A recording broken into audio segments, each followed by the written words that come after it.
Hola, ¿qué tal? Soy la pastora Altia Lectes. El día de hoy estamos continuando con las clases de sanidad del alma y el tema de hoy habla de cómo mantener la liberación.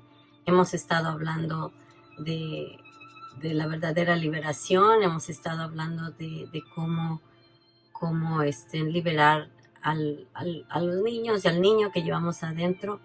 Y el día de hoy vamos a hablar de cómo realmente mantener esa liberación. Hay lineamientos que tenemos que seguir para que, para que eso que conseguimos en libertad se mantenga a lo largo de nuestra vida.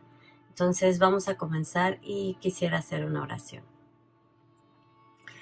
Padre Santo, te damos gracias por este día. Gracias por esta clase, gracias Señor, porque en tu palabra nos das la pauta de todo lo que debemos y podemos hacer en tu nombre.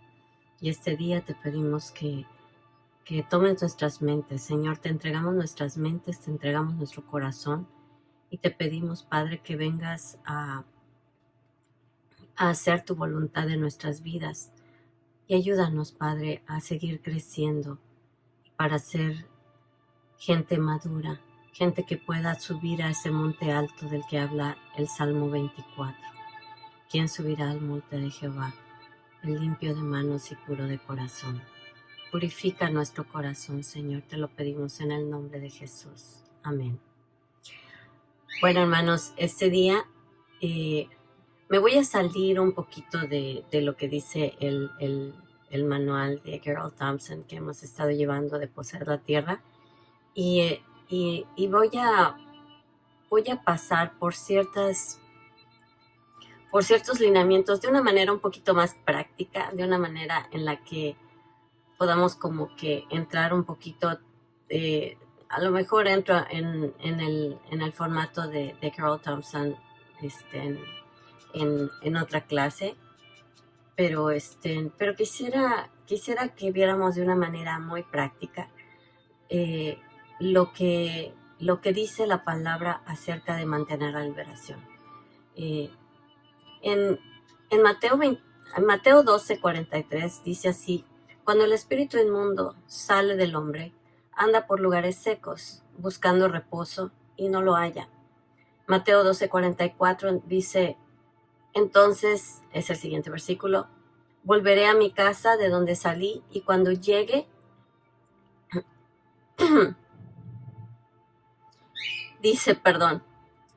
volveré a mi casa de donde salí, y cuando llega la halla desocupada, barrida y adornada.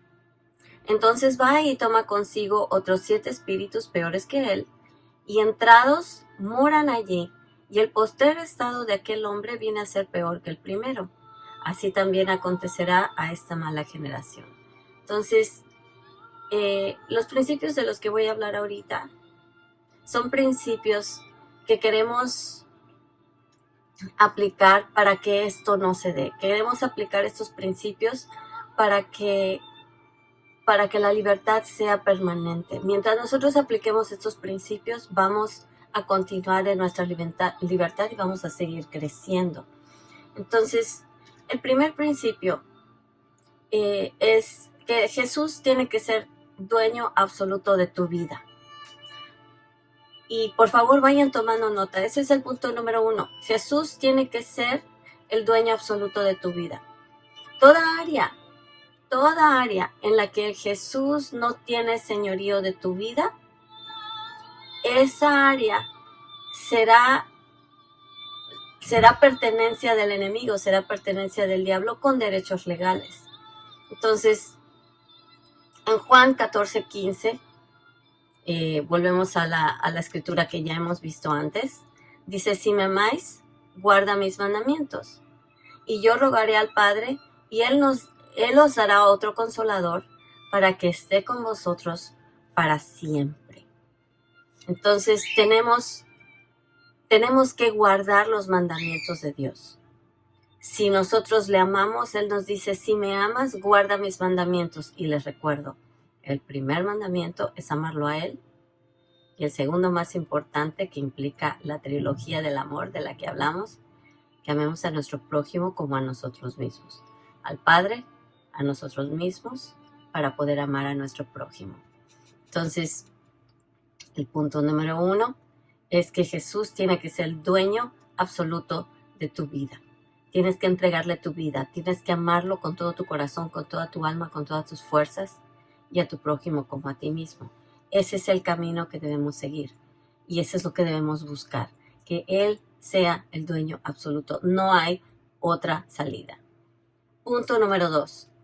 Ser llenos del Espíritu Santo continuamente.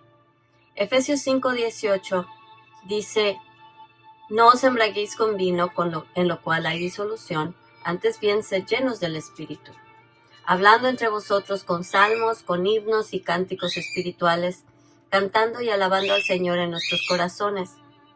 Efesios 5:20 dice: dando siempre gracias por todo al Dios y Padre, en el nombre de nuestro Señor Jesucristo. Tenemos que no solamente recibir a Cristo, sino vivir en el Espíritu, ser llenos del Espíritu, continuamente ser llenados del Espíritu. Es importante saber que esa palabra que implica, que dice ser llenos, es una palabra que implica una continuidad. O sea que tú eres lleno, pero no solamente fuiste lleno ayer, sino que también eres lleno hoy. Entonces, eso diría ser continuamente llenos del Espíritu. O sea que lo que me llené ayer, probablemente ya lo utilicé en todas mis humores, en todo lo que perdoné, en todo lo que viví. Y el día de hoy yo digo: Señor, lléname de tu Espíritu. Te necesito hoy. Vuélveme a llenar.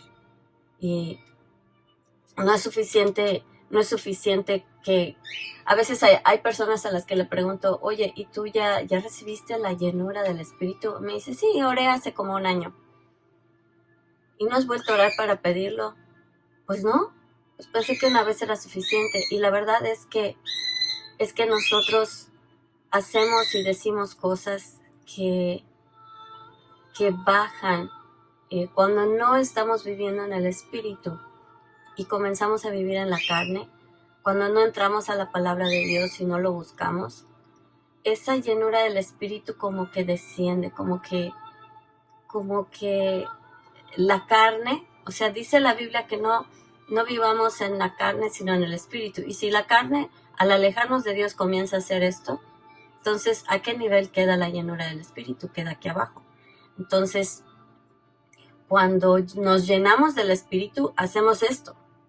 Y la llenura del Espíritu hace que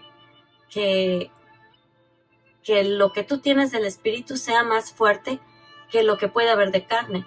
Entonces tu alma, que son tus pensamientos, que son tus sentimientos y tu voluntad, quedan debajo del Espíritu. Y esa es la manera en que Dios quiere que vivamos. Que el Espíritu siempre esté por encima de la carne. Ser llenos del Espíritu. De esta manera, esos espíritus que salieron no van a tener dónde entrar, porque el Espíritu está cubriendo nuestros pensamientos, el Espíritu está cubriendo nuestros sentimientos y nuestra voluntad. Y entonces, cuando el enemigo trate de entrar por aquí, se va a topar con el Espíritu. Y porque la casa entonces va a estar llena, va a estar ocupada. Y los espíritus malignos no pueden penetrar la barrera del Espíritu Santo. Entonces tenemos que mantener a nuestro espíritu, nuestra alma, como una tierra fértil en la que Dios puede dar frutos, de donde van a salir frutos de la llenura de Dios. Ay, perdón. Siento como que algo está aquí.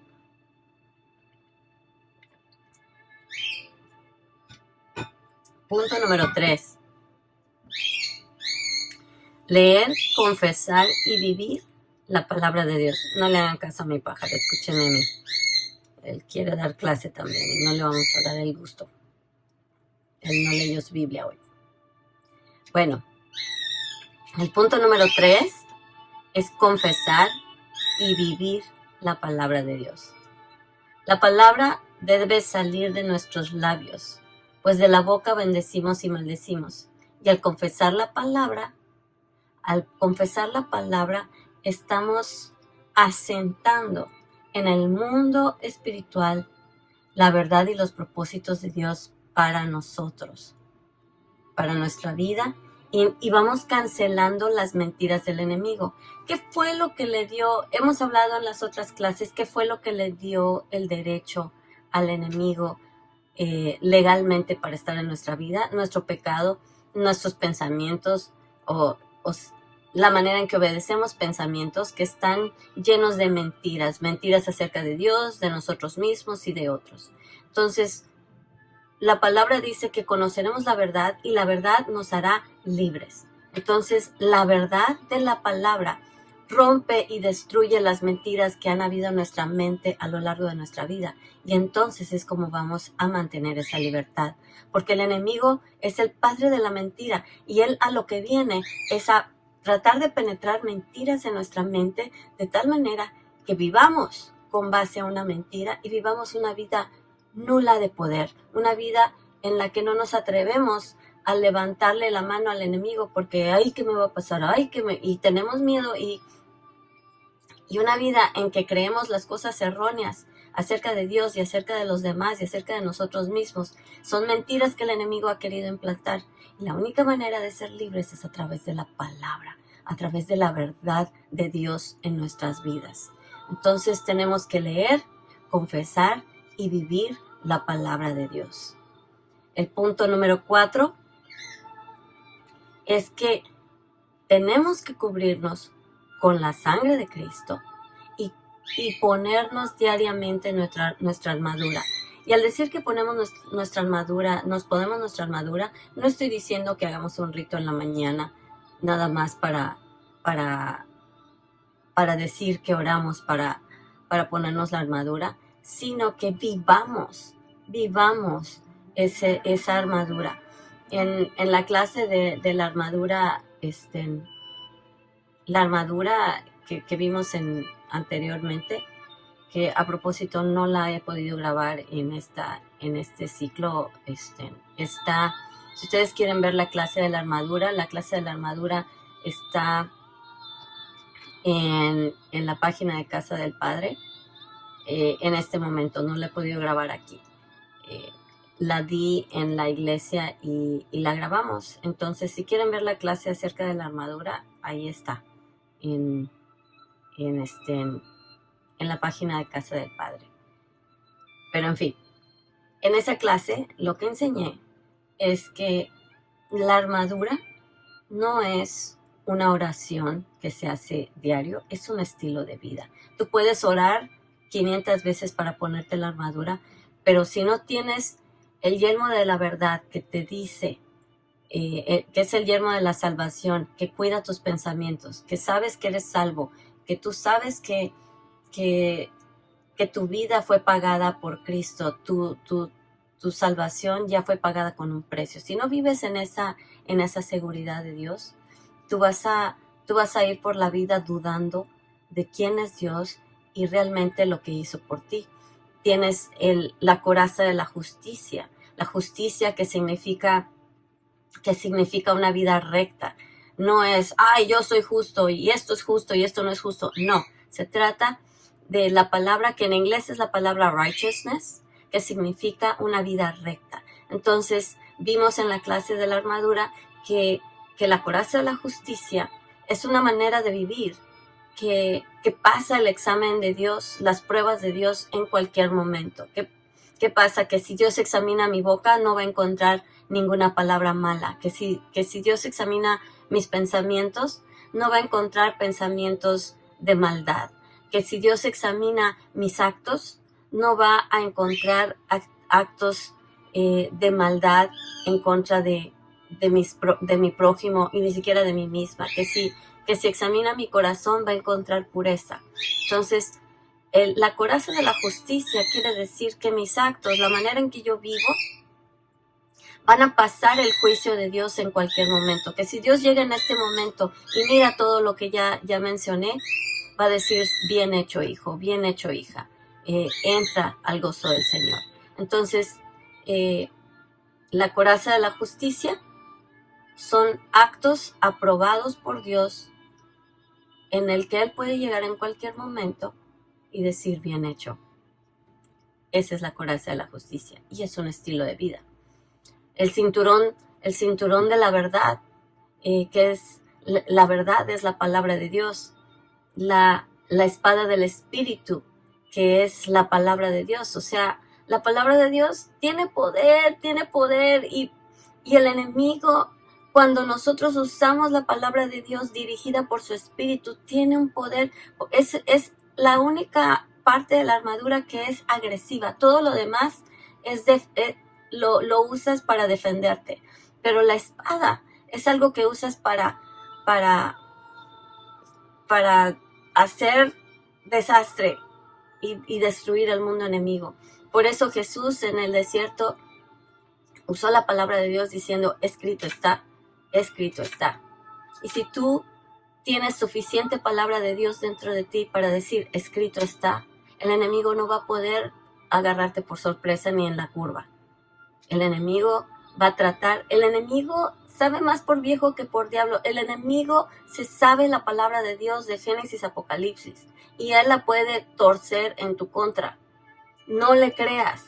Es por eso que no es solamente aprenderse la palabra como los fariseos, sino vivirla, sino tener una intimidad con Dios al grado que la palabra se hace verdad en ti y esa palabra va a trascender a tu vida, va a salir de tu boca de una manera edificante. No vas a usarla para manipular a nadie como lo hace el diablo. Tú vas a usar la palabra de Dios con el Espíritu y la guianza del Espíritu de Dios. Entonces, tenemos el escudo que es nuestra defensa en contra de todos los dardos del enemigo, ¿sí? Y los dardos del enemigo, a lo primero que atacan es a nuestra mente. Los dardos del enemigo tienen una estrategia, tienen como que un veneno inteligente, porque con ese veneno atacan tus pensamientos, atacan la manera en que quieren influir en la manera en que te sientes.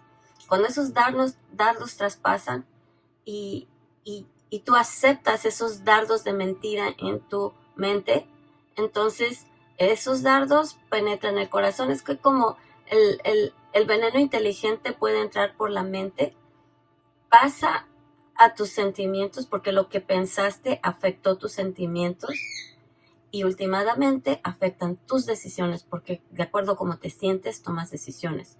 Por eso no debemos tomar decisiones en momentos de crisis. No debemos tomar decisiones a largo plazo en momentos de crisis. Hay decisiones de emergencia como que me caí, necesito ir a urgencias porque me corté profundamente, etcétera, etcétera. Son urgencias.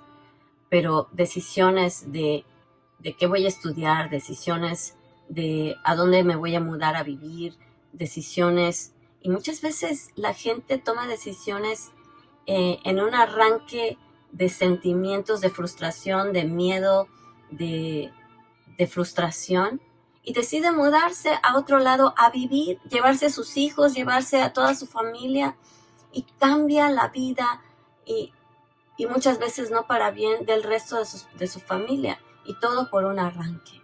No debemos ser así. Entonces, el enemigo trata de lanzarnos dardos para influenciar nuestras decisiones y quitarnos de nuestro destino. No dejemos que lo haga.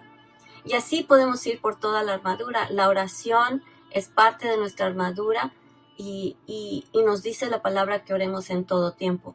Entonces, debemos vivir cubiertos con la sangre de Cristo, con la armadura bien puesta como estilo de vida.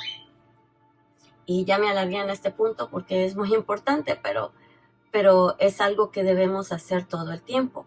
Y el punto número 5, creo que lo incluí en lo que acabo de decir, que es resistir y rechazar todo pensamiento del enemigo que él constantemente quiere mandar a nuestra mente. Y como les dije, o sea, el enemigo trata de de influenciarnos externamente, porque Él no es omnisciente, ni es todopoderoso, ni es omnipresente. Entonces, Él manda sus achichincles para influenciar nuestros pensamientos y nos empieza a decir, ya viste, nadie te quiere, cómo te hicieron a un lado, ya viste, la pastora no te habló, le caes mal, ya viste. Y nos empiezan a murmurar y son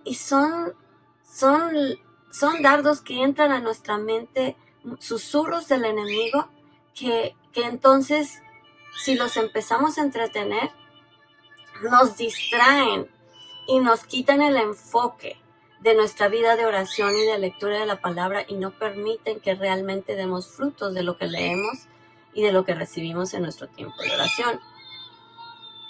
Y el enemigo, cuando hemos sido liberados, cuando un espíritu que estaba en nuestra vida, logramos que se fuera, hemos recibido esa liberación, el enemigo trata de atacarnos diciendo, nada pasó, todo sigue igual, ya viste, todo va a regresar a como estaba antes.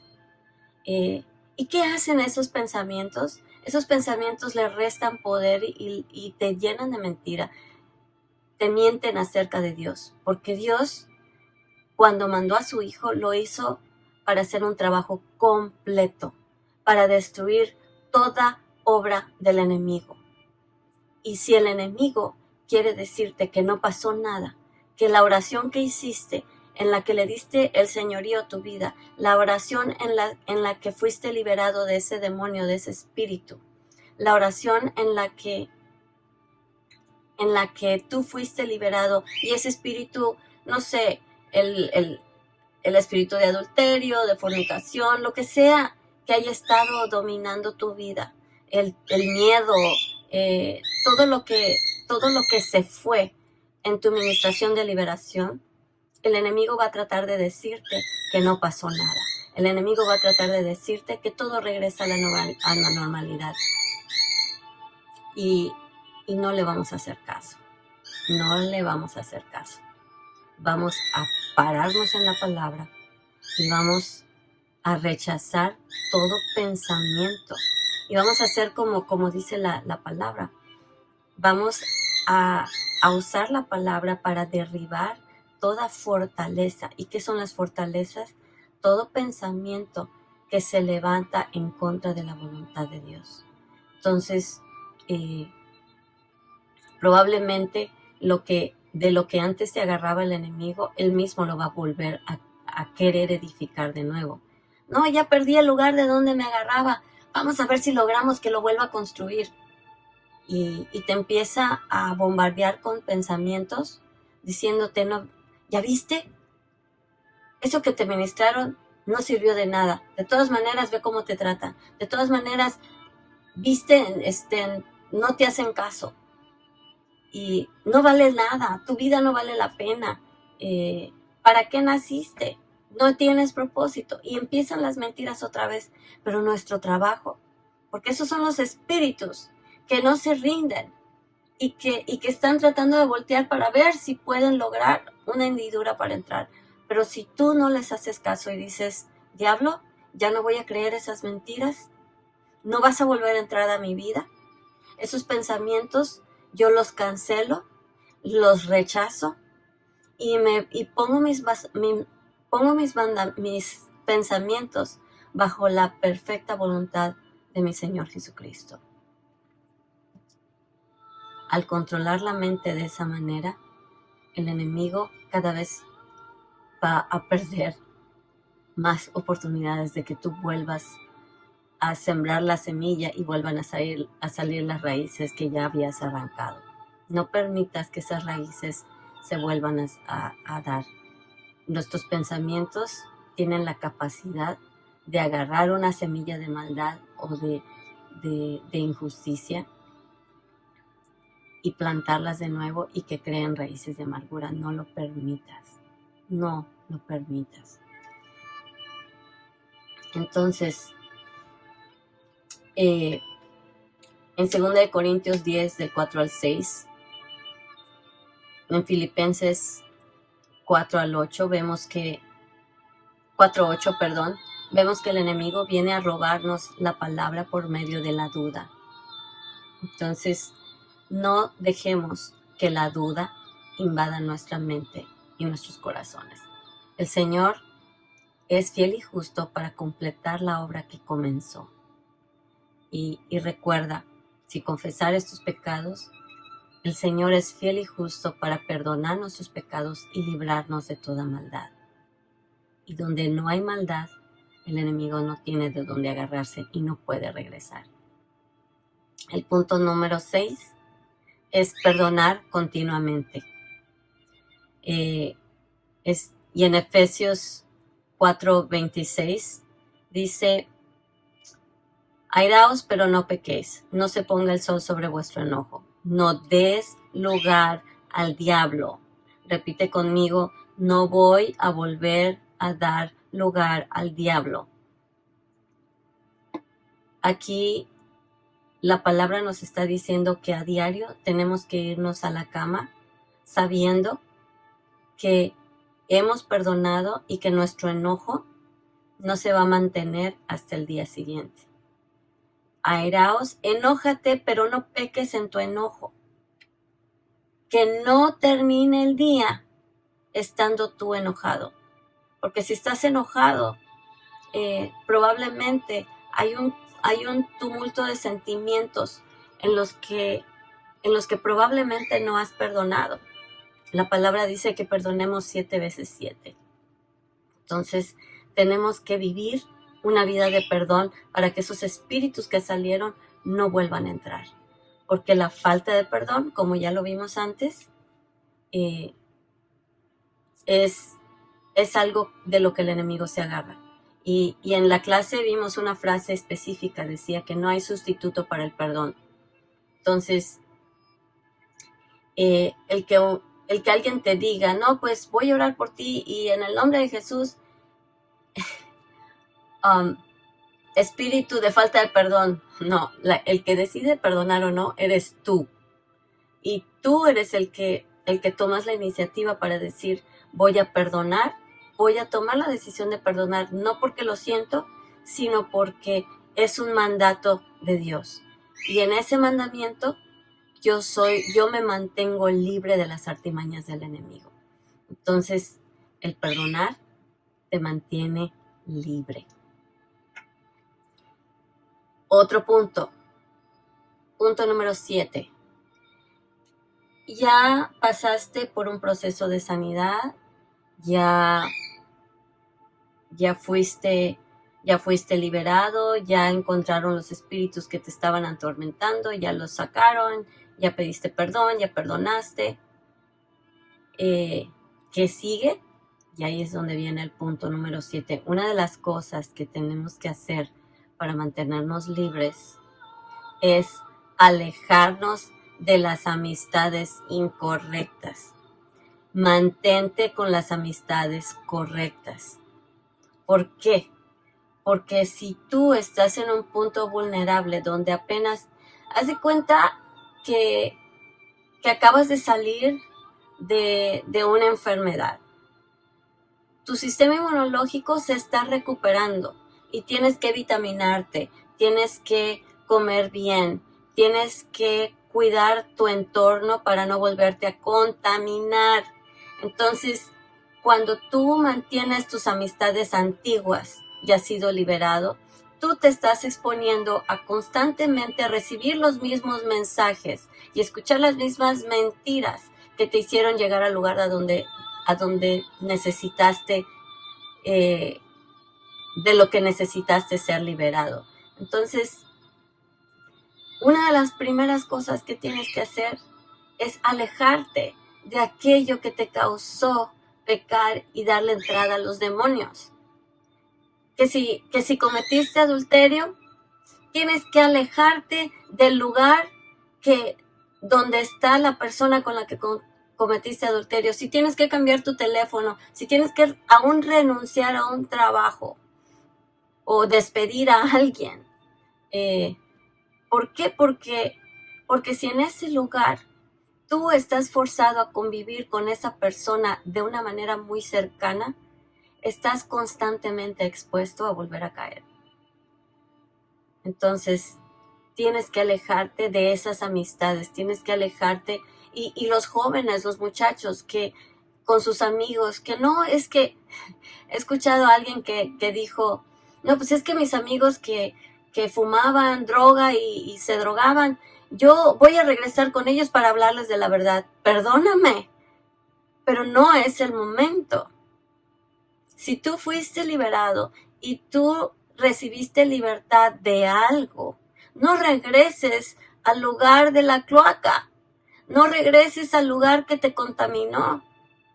Hazte fuerte, hazte limpio, y cuando tengas tú ya la madurez y todas las herramientas, cuando tú estés blindado de algo que te cubre para que ya estés seguro que nunca te va a salpicar aquello de lo que te ensuciaste antes, entonces es cuando puedes volver y decir, miren, yo soy libre, tengo ya tanto tiempo de ser libre, ya esto no me tienta a mí en la vida, ya tengo una libertad y una seguridad en lo que vivo, denme la mano y yo lo saco. Pero si tú acabas de salir de eso, no es el momento para ir y tratar de decirle a otros, primero hazte fuerte tú. Y sí, la sangre de Cristo tiene poder. Y si tú quieres ayudar a alguien, no vayas solo. Ve con alguien más maduro que tú. Ve con alguien que puede ser tu guía espiritual. Y habla con la otra persona. Si esa persona es tu hermano, si esa persona es alguien con el que a fuerza vas a tener que convivir y no tienes de otra, porque viven en la misma casa o por qué sé yo, no trates de hacerlo tú en tus propias fuerzas. Trata de buscar apoyo, trata de buscar ayuda. Pero mientras tanto, mantente alejado de las amistades que te llevaron al lugar del que necesitaste ser libre. No vas a regresar a la cueva de la oscuridad hasta que tú tengas la suficiente luz para alumbrar a muchos. Porque si no, ellos van a querer soplar sobre tu velita y que no les sea a ellos fácil apagar. Tú tienes que tener una antorcha con ese fuego de la zarza ardiente que no se quema pero tampoco se apaga. Ese es el tipo de luz, ese tipo de fuego que tú debes tener para que cuando tú seas usado por Dios, cuando Dios te diga es tiempo, ya vamos a sacar a otros, tú tengas esa fuerza y esa luz que nada puede apagar. Mientras tanto, eres vulnerable y tienes que hacerte fuerte. Y ese fue el punto número 7. Punto número 8. Desarrolla una vida de oración constante y perseverante. Es parte de nuestra armadura. Eso ya lo tocamos en lo que yo mencioné de la armadura. No tenemos lucha contra carne y sangre, sino contra principados, potestades, contra los gobernadores de las tinieblas de este siglo, contra huestes espirituales de maldad en regiones celestes. Eso está en Efesios 6, versículo 12. Entonces, al tomar tu armadura, tú con toda tu armadura puesta, te inclinas en oración y dices, Señor, dame la fuerza. Y en oración, tú le pides al Señor que sea contigo, tú le pides al Señor que te hable, que te dé sabiduría para ese día, cada día de tu vida. De este lugar es que sale la fortaleza y el dominio propio para decirle no a las tentaciones.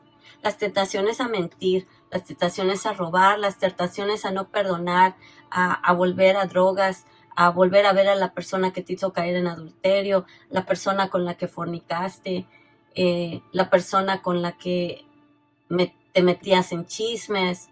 No sé cuál era tu vida anterior.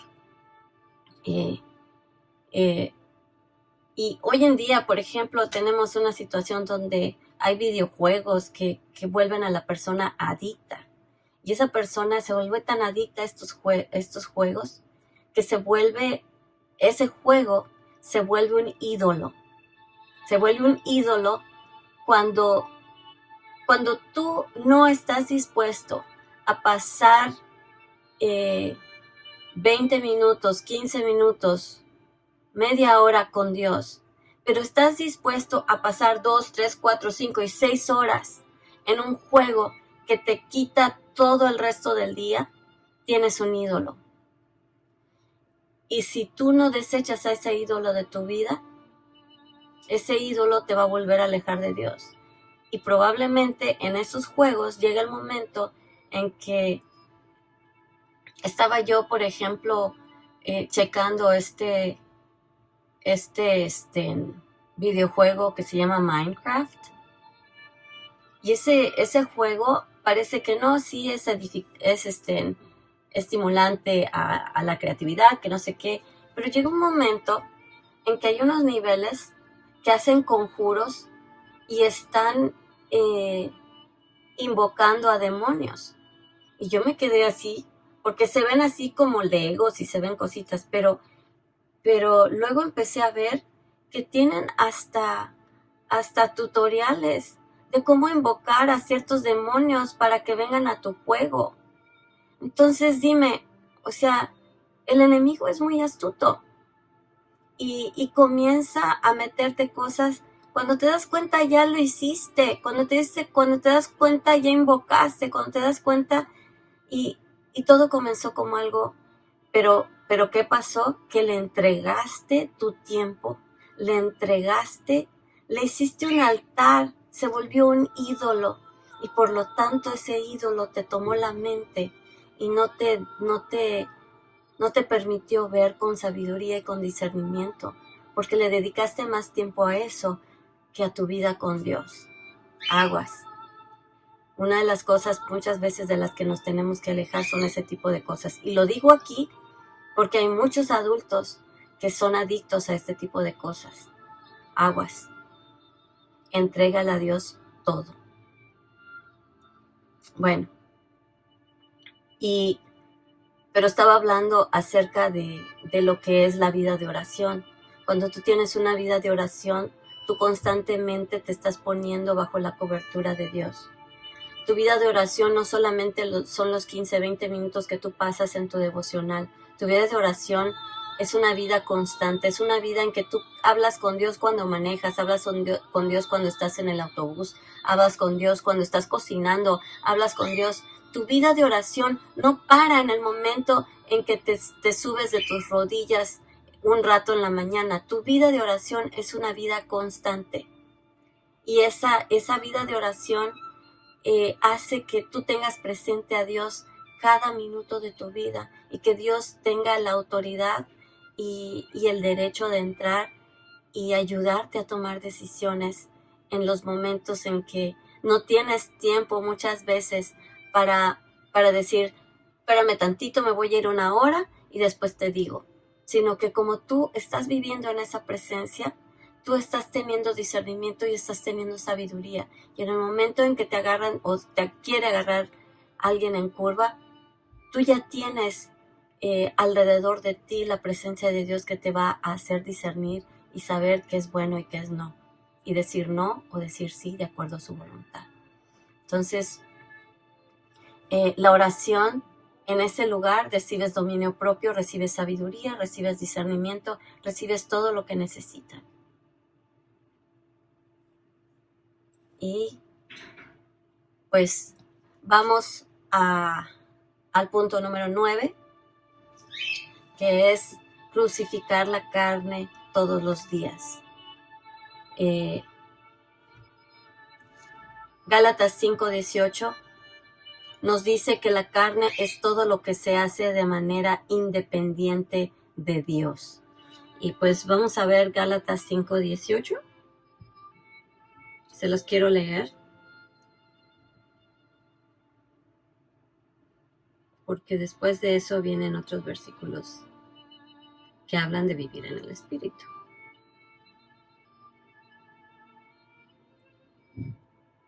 Dice, en la versión PDT, dice, pero si se dejan guiar por el Espíritu, quedan libres de la ley. permíteme, voy a ir al 17. Dice, nuestra naturaleza carnal desea lo que está en contra del espíritu. Desea lo que está en contra de la naturaleza. Y el espíritu desea lo que está en contra de la naturaleza carnal. O sea, son dos fuerzas totalmente opuestas. Los dos se oponen y por eso resulta que ustedes no están haciendo lo que realmente quieren. Pero si se dejan guiar por el espíritu, quedan libres de la ley. O sea, quedan libres de lo que dice la ley que es pecado. Porque de tu propio corazón nace el hacer las cosas correctas. Y pues luego habla en el versículo 19, dice, y en adelante, dice, está muy claro que las cosas que hace nuestra naturaleza carnal son la inmoralidad sexual, la impureza, el descontrol, la idolatría, participar en brujerías, odio, discordia, celos, iras, rivalidades, peleas, divisiones, envidias, borracheras, parrandas y otras cosas parecidas. Ya les advertí contra eso, y ahora les vuelvo a decir lo mismo, dijo Pablo, que todos los que hacen eso no tendrán parte en el reino de Dios. Entonces, todas estas cosas son cosas que van en contra de lo que el Espíritu de Dios quiere para nuestras vidas. El origen de vivir en la carne es hacer las cosas sin tener a Dios en cuenta para tomar nuestras decisiones. Lo voy a decir otra vez. El origen de vivir en la carne es hacer las cosas sin tomar en cuenta a Dios en nuestras decisiones. La carne, los deseos de la carne, que es todo esto que mencioné, está discordia, está celos, están las iras, rivalidades, divisiones, pero en ninguna iglesia nuestra hay eso, ¿verdad? Nada. No hay envidias, no hay divisiones, no hay discordia, no hay malos entendidos. Desafortunadamente tenemos frutos de la carne en la iglesia a cada rato. Y esos son los frutos que tenemos que crucificar. Hay que crucificar la carne. Hay que traerla a la cruz. Un demonio no se crucifica. La carne se crucifica.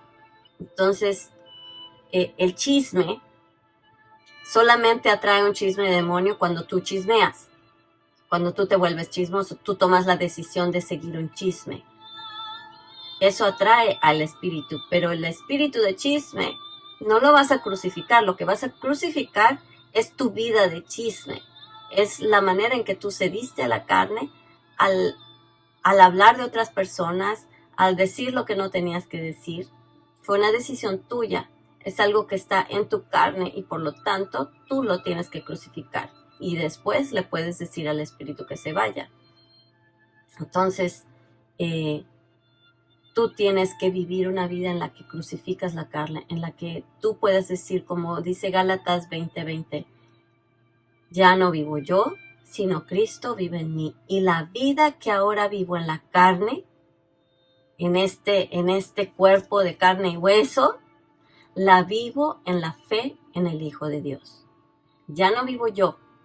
Aquí dentro de este caparazón que tengo aquí, ya no vivo yo,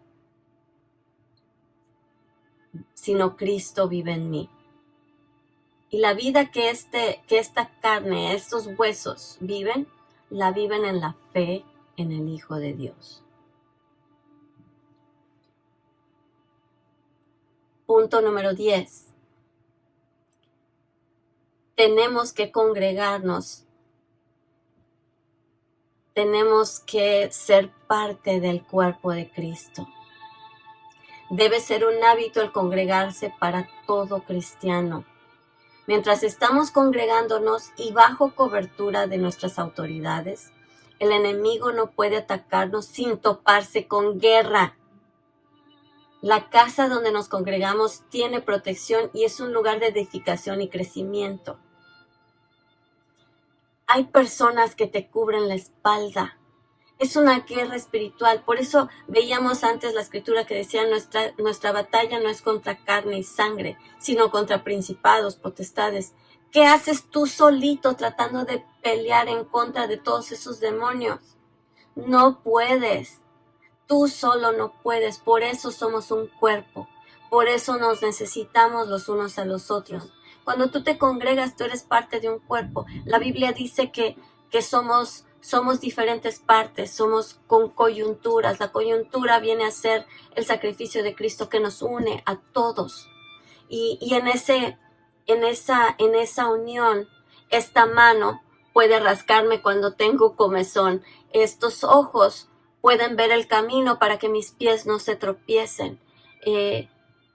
No sé, mi cabello se ve como está ahorita porque mis manos lo peinaron.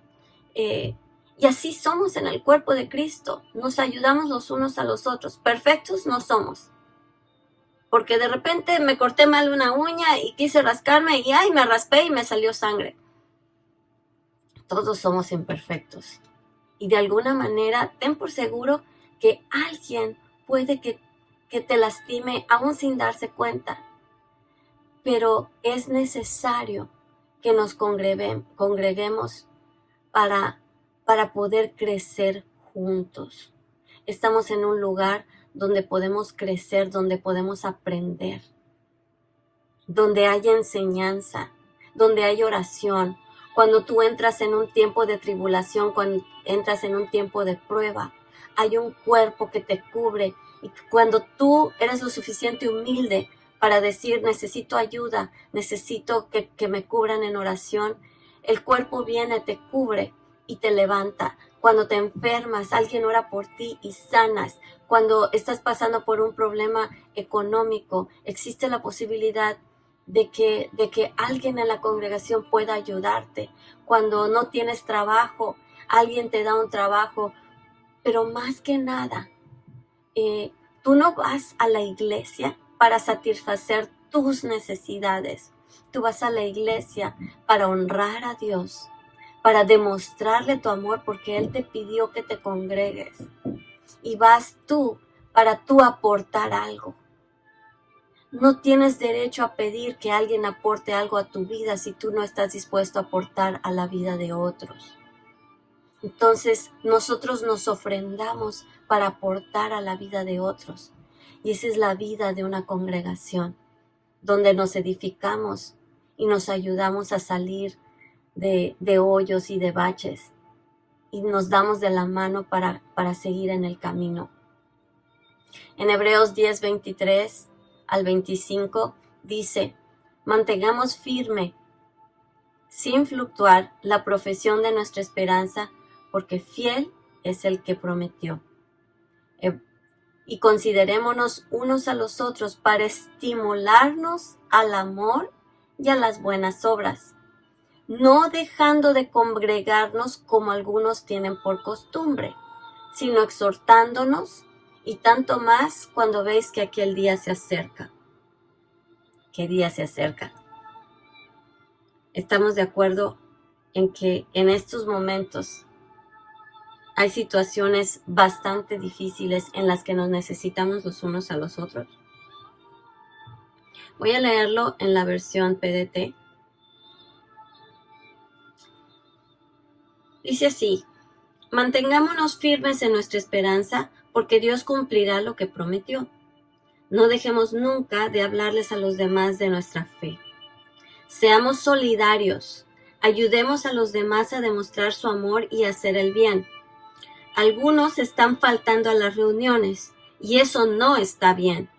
Reunámonos para animarnos unos a otros y con mayor razón ahora que vemos que se acerca el día. Entonces, el congregarnos es algo que nos mantiene cerca, que nos mantiene dando cuentas a Dios y a nuestros hermanos de una vida que necesita de otras personas para mantenerse libre. El que tú te congregues te ayuda a mantenerte libre. Las personas que han recibido liberación y no se congregan, generalmente acaban de regreso en el lugar, no solamente en el lugar de donde salieron, sino peor. ¿Por qué? Porque no hubo un nido que los acogiera, no hubo un maestro que les enseñara, no hubo alguien que los alimentara con la palabra, no hubo alguien que les enseñara a estar llenos del Espíritu para que esos espíritus no regresaran con 7 más fuertes que él.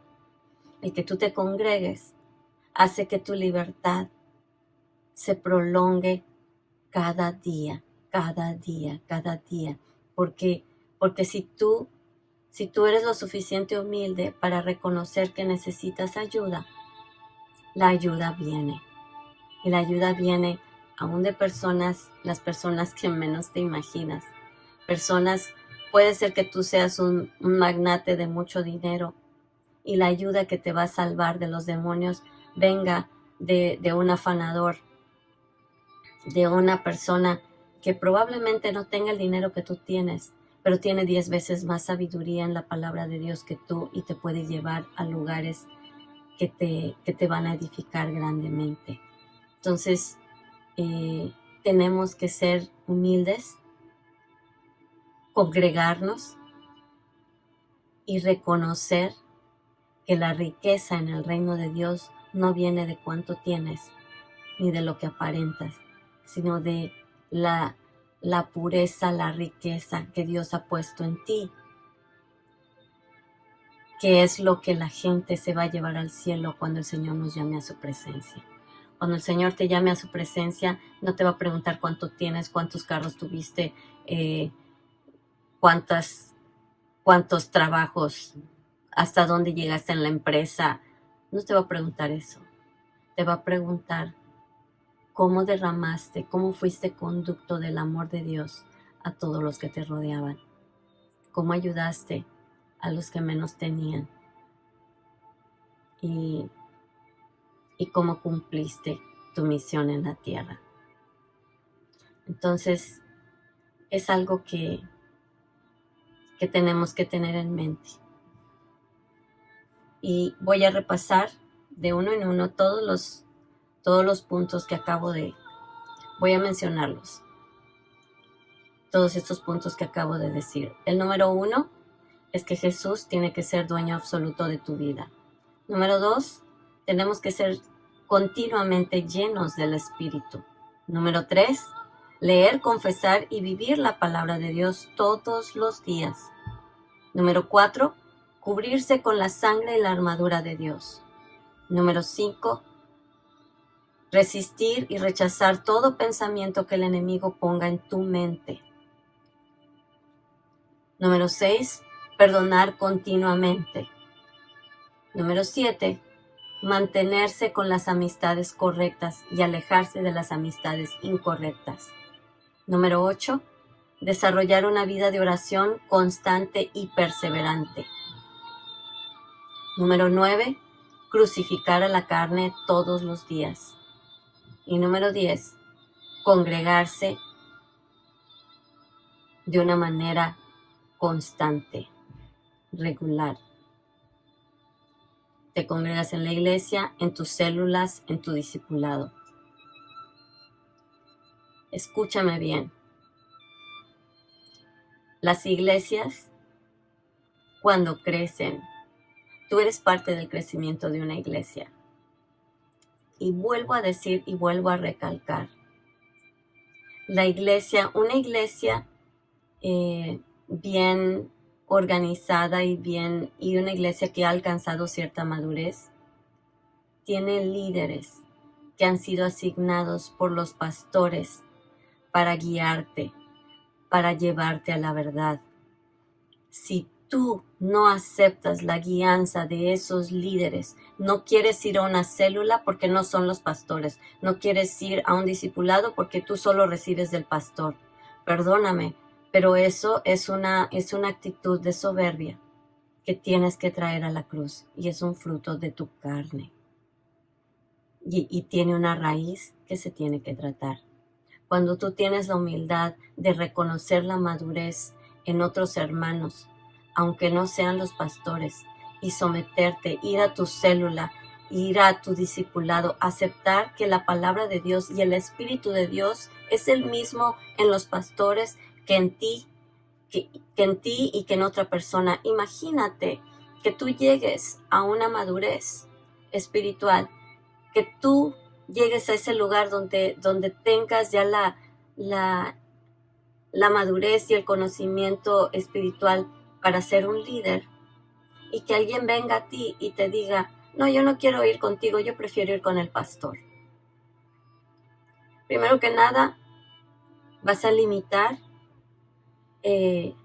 la cantidad de bendición que puedes recibir, porque el pastor no va a tener tiempo para atenderte solo a ti. El pastor tiene toda una iglesia que atender, y sí atiende, y sí hace visitas, y sí va a donde tiene que ir. Pero no te esperes ser el centro de atención en la iglesia para que la persona de mayor autoridad sea la única que te atiende a ti.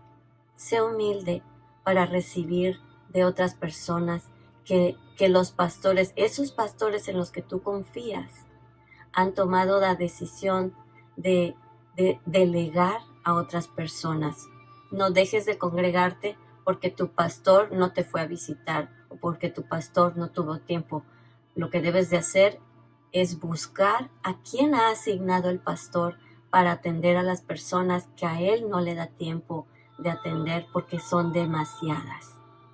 Si tú, que en tu casa tienes a veces 1 o 2 hijos, sientes que no te das abasto porque cuando uno termina, el otro empieza, luego el otro empieza y el otro vuelve a empezar. Y imagínate en una iglesia que tiene 50, 100 personas, 200, 300, porque conforme va madurando la iglesia, se van formando líderes y va creciendo, y esos líderes entrenan a otros, etcétera. Entonces busca ayuda como cuerpo, y no dejes de congregarte. Congrégate con esa humildad de saber que así como tú un día vas a llegar al conocimiento de Dios de tal manera que puedas llevar a otros a esa verdad, reconoce en otros que ellos ya han llegado a ese lugar y pueden ayudarte a ti. Entonces, no dejes de congregarte. Busca a tu iglesia, busca ayuda y recibe la ayuda de quien está dispuesto a dártela. Y claro, todo tiene un orden, y no cualquiera está asignado o delegado en la iglesia para atender a la gente.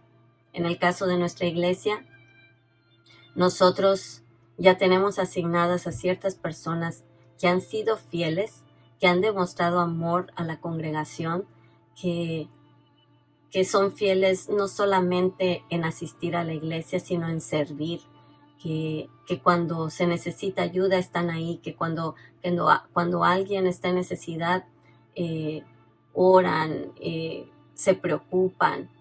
Cuando hay alguien que ha tomado todo el entrenamiento que hemos ofrecido con fidelidad, que cuando tú ves, son las personas que cuando se ofrece un entrenamiento en la iglesia están en punto, desde que empieza hasta que se termina, no faltan. O sea, son esas personas que, así como en las escuelas, se han aplicado a aprender y a ser formados, a ser discípulos. No es lo mismo ser un creyente que ser un discípulo. Entonces, si esas personas que se han aplicado en el amor de Dios para aprender y entrenarse para ayudarte a ti, esas personas se merecen el respeto y se merecen tu humildad para recibir de ellos. y decir, reconozco que el Dios que está en ti es el mismo que levantó a Jesús de la cruz y al tercer día lo resucitó. Es el mismo que está en el pastor, es el mismo que está en mí y es el mismo que está en las personas que pueden ayudar. Entonces, congrégate con esa mentalidad de que cuando tú te congregas estás entrando a una familia, a un mundo de aprendizaje, estás entrando a un lugar donde, aunque hay muchas personas imperfectas, hay un ambiente de familia y de amor. Y pues esperemos que después de ver todos estos puntos, todo esto se aplique, lo puedas aplicar a tu vida y puedas mantenerte libre. Así que revisa en tu vida qué puntos de estos son los que te cuestan trabajo. Si sientes que oran por ti y regresas a lo mismo, ¿en qué parte de estos puntos puede que no estés siendo constante y no te apliques? ¿Será que estás viviendo una vida como si tuvieras puesta la armadura todos los días? ¿Estás teniendo tiempos de oración? ¿Te estás congregando? ¿Qué está? Revísalo y tráelo delante del Señor. Y pues yo quisiera orar por ti para pedirle al Señor que te dé ese espíritu de sabiduría y revelación para que puedas entender qué es lo que ha pasado en tu vida que probablemente no te ha permitido vivir en esa libertad. Y al conocer eso, aplicarnos para tratar de cambiarlo y empezar a vivir una vida plena. Vamos a orar. Padre, te doy gracias por este día, te doy gracias por la bendición de poder seguir aprendiendo, de poder seguir yendo a ese camino de libertad.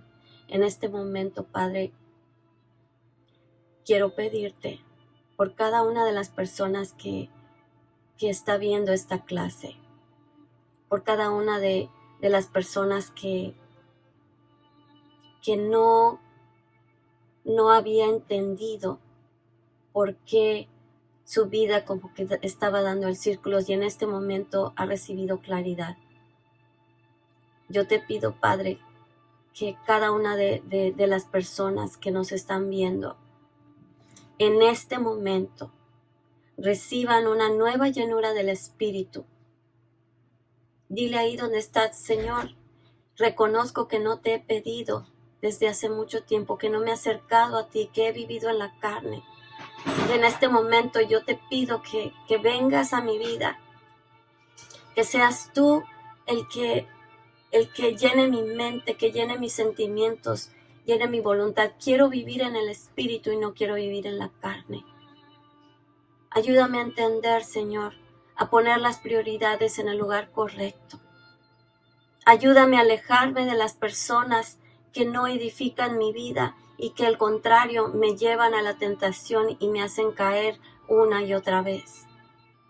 Señor, no permitas que deje de congregarme y si no me congrego, Señor, yo te pido que toda distracción y todo lo que me ha impedido o lo que se ha puesto en el camino para que no pueda congregarse salga de mi vida de tal manera que yo pueda recibir de mis hermanos, recibir las enseñanzas y seguir creciendo y seguir enriqueciéndome y llevar aquel día en que tú nos llames a tu presencia, llegar ante ti con una riqueza enorme, no de riquezas terrenales, no de dinero, sino de riquezas espirituales, de sabiduría, de amor, de paz, de dominio propio, de perseverancia, todas esas riquezas, Señor, que son las que tú nos vas a pedir y las que tú vas a cuantificar el día que lleguemos ante tu presencia. Danos la humildad para reconocer los lugares en los que necesitamos cambiar y llénanos de tal manera que tengamos la fuerza para mantenernos libres. En el nombre de Jesús. Amén. Pues muchas gracias. Les bendigo y nos vemos en la siguiente clase. Yo soy la pastora Althea Lecters de la Iglesia Casa del Padre y pues nos estamos viendo en la próxima. Dios les bendiga.